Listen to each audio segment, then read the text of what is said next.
പാലിയം കൊട്ടാരം നമ്മുടെ മണ്ണിൻ്റെ ചരിത്രത്താളുകളിൽ ഒത്തിരി വലിയ സ്ഥാനം വഹിച്ചിട്ടുള്ള ഒരു ചരിത്ര സ്മാരകമാണ് പാലിയം കൊട്ടാരം.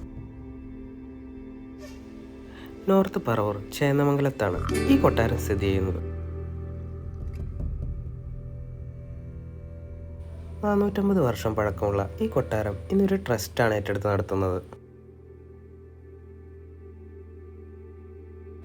16-ാം നൂറ്റാണ്ട് മുതൽ 19-ാം നൂറ്റാണ്ട് വരെ കേരളത്തിൻ്റെ മണ്ണിൽ ഒരു വലിയ പങ്ക് വഹിച്ചിട്ടുണ്ട് ഈ പ്രഭു കുടുംബം. മരത്തടിയിൽ കൊത്തിയെടുത്ത ഒരു ആനയുടെ ശില്പമാണ് കയറി ചെല്ലുമ്പോൾ കാണുക.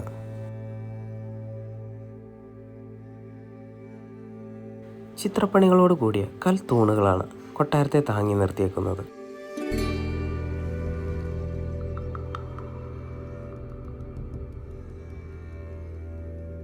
നേരത്തെ സൂചിപ്പിച്ചതുപോലെ ഒരു ട്രസ്റ്റാണ് ഇപ്പോൾ ഏറ്റെടുത്ത് നടത്തുന്നത്.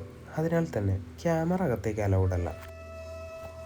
ഇവിടുത്തെ കോവണിപ്പടി മുതൽ ജനാലകൾ വരെ പ്രത്യേകത അടങ്ങിയിരിക്കുന്നവയാണ്.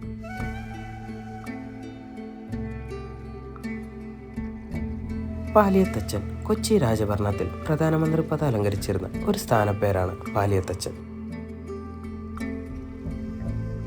രാജാവിനോട് ചേർന്ന് നിൽക്കുന്ന സ്ഥാനമായതിനാൽ തന്നെ പ്രധാന തീരുമാനങ്ങൾ എടുക്കുവാൻ പാലിയത്തച്ഛന്മാർക്ക് അധികാരമുണ്ടായിരുന്നു. എല്ലാ വർഷവും ഒരിക്കൽ ഈ കുടുംബത്തിലെ അംഗങ്ങൾ ഒത്തുകൂടാറുണ്ട്. ബാക്കി വിശേഷങ്ങൾ പറഞ്ഞു തരുവാൻ അവിടെ ഗൈഡുകളുണ്ട്. കൂടാതെ ഡോക്യുമെൻ്ററി പോലെ നമ്മളെ കാണിക്കുന്നതാണ്. പണ്ട് കാലത്ത് ഉപയോഗിച്ചിരുന്ന ടോയ്ലറ്റ് സൗകര്യങ്ങളാണ് ഇതെല്ലാം.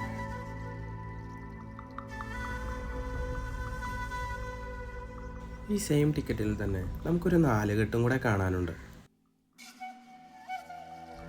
ഈ കാണുന്ന മാളികയ്ക്ക് 62ഓളം മുറികളുണ്ട്. കേരളത്തിലെ ആദ്യത്തെ ഫ്ലാറ്റ് എന്ന് വേണമെങ്കിൽ വിളിക്കാം. ഈ 4 കെട്ടിൻ്റെ ചരിത്രവും കഥകളും നമ്മളെ ഡോക്യുമെൻ്ററി ആയിട്ട് കാണിക്കുന്നതാണ്.